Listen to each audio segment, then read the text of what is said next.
Have you realized that nobody really wants your old stuff anymore after 70? For many seniors, this is a question that creeps into the back of the mind, but is often pushed aside because the truth can feel uncomfortable.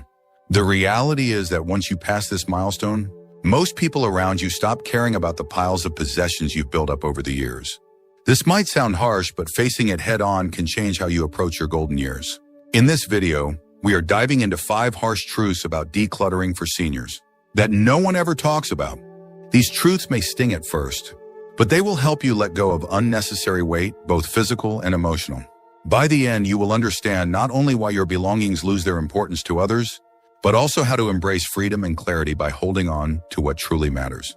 Stay tuned until the end, because what you will discover here can completely shift how you see your relationship with your belongings.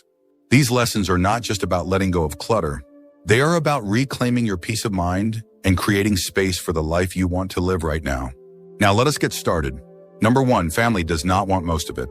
One of the hardest truths to face after 70 is realizing that the family members you love may not want the majority of your belongings. For decades, you may have held on to heirlooms, furniture, or collections, believing that your children or grandchildren would one day treasure them as much as you do.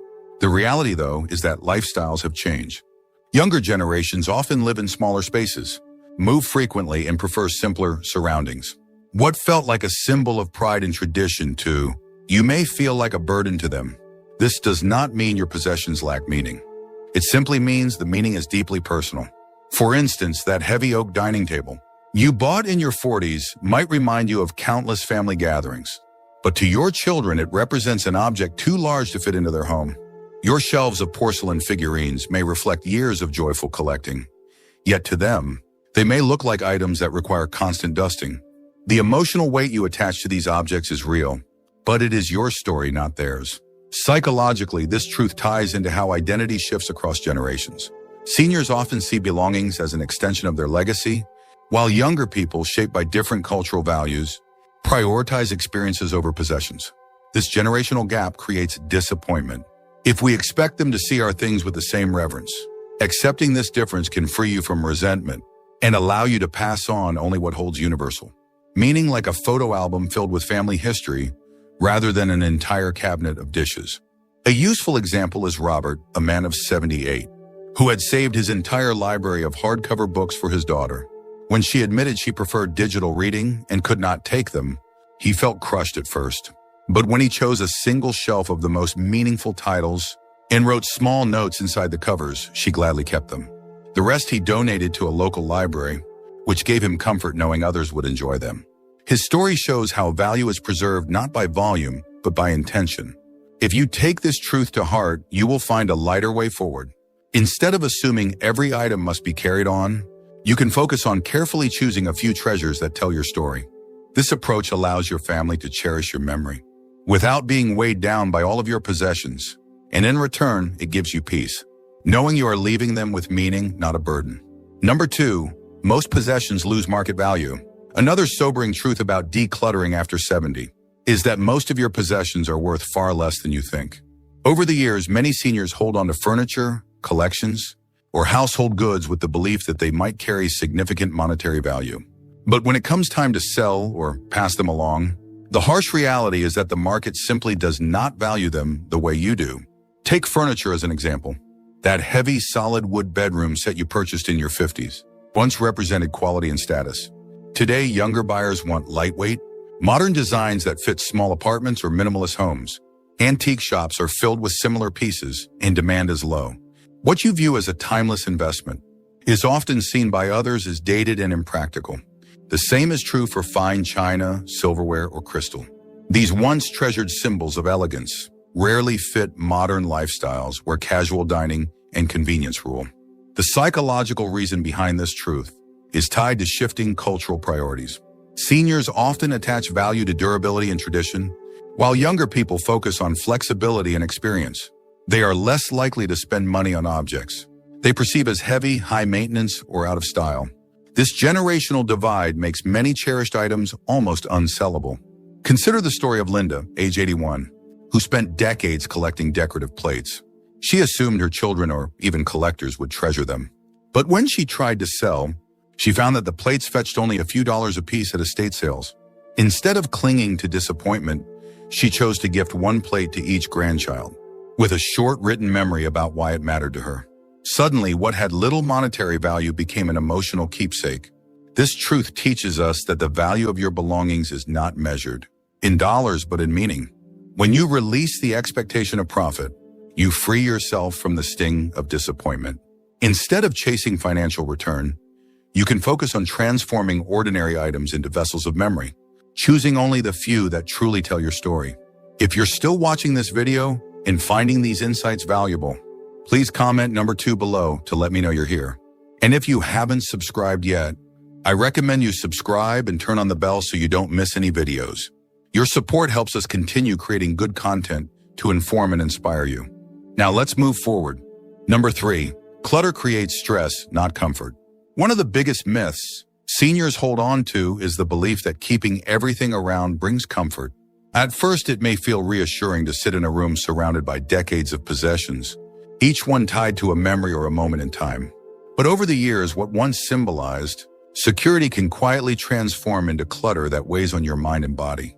Instead of offering peace, those piles of items can create a sense of chaos and overwhelm. Psychologically, clutter is strongly linked to anxiety and fatigue. When every corner of your home is filled with things, your brain has to process them constantly.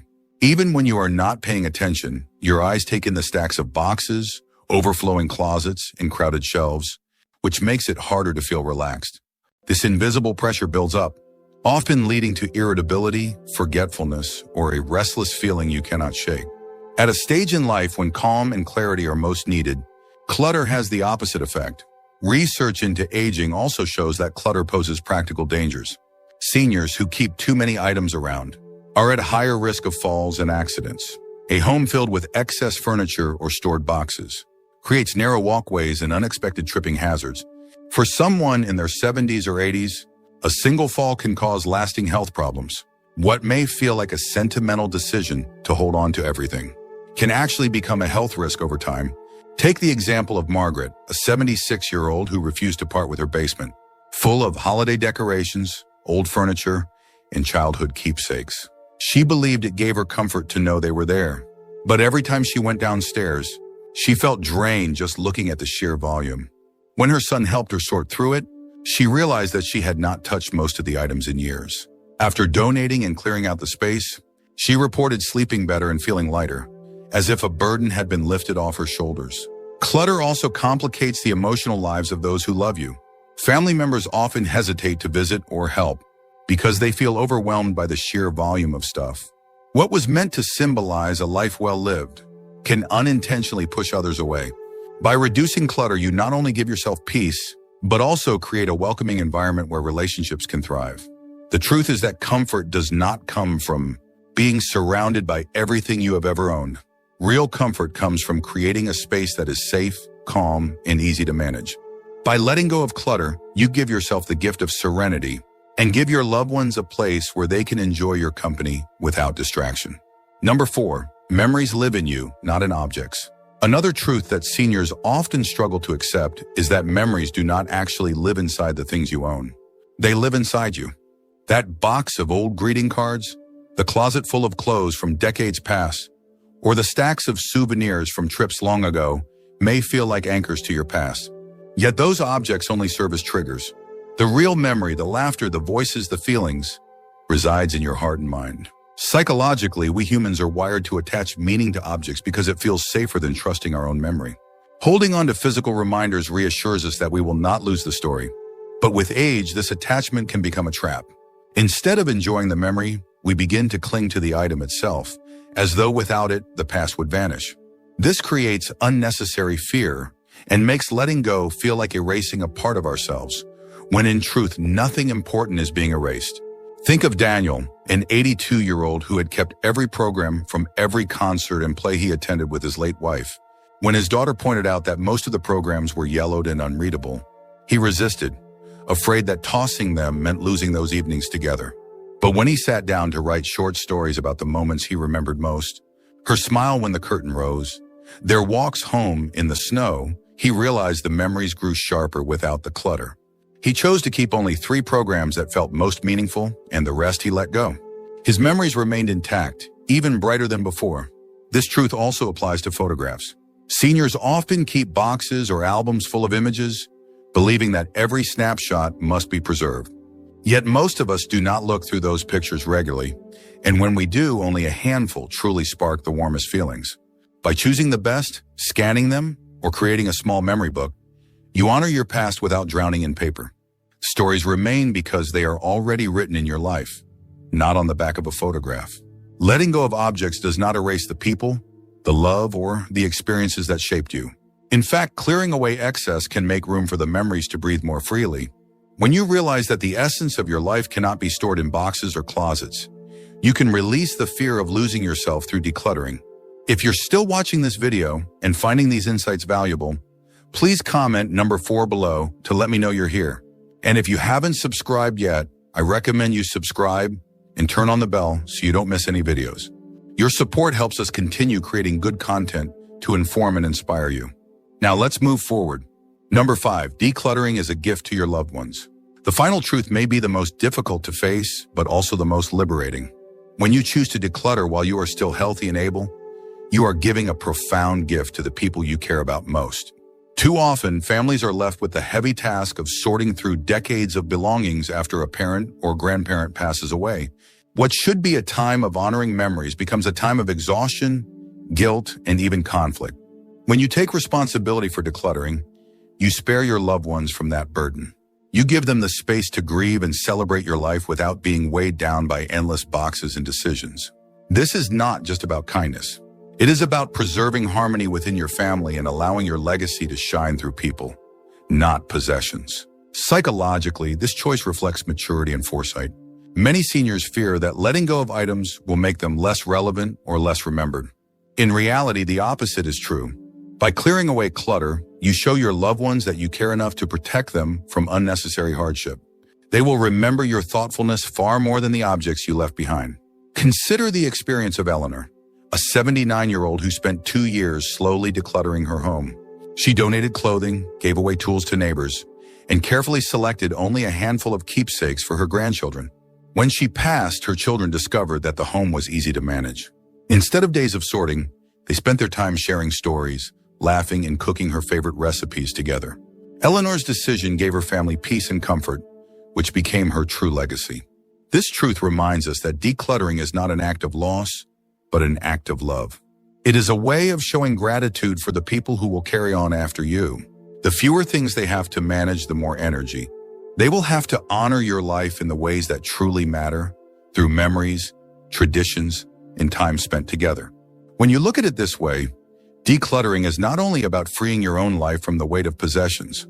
It is about leaving behind a gift of clarity, ease, and love that your family will never forget. Final thoughts. As we wrap up this video, take a moment to reflect on the 5 harsh truths we have explored together. Which one struck you the most? Was it the realization that family does not want most of your belongings? Or was it the reminder that your memories live inside you, rather than in the objects themselves? Each truth is a chance to see your possessions differently, not as extensions of who you are, but as choices you can make to protect your peace and the well-being of those you love. Decluttering at this stage of life is not about erasing the past. It is about honoring it in a way that sets you free.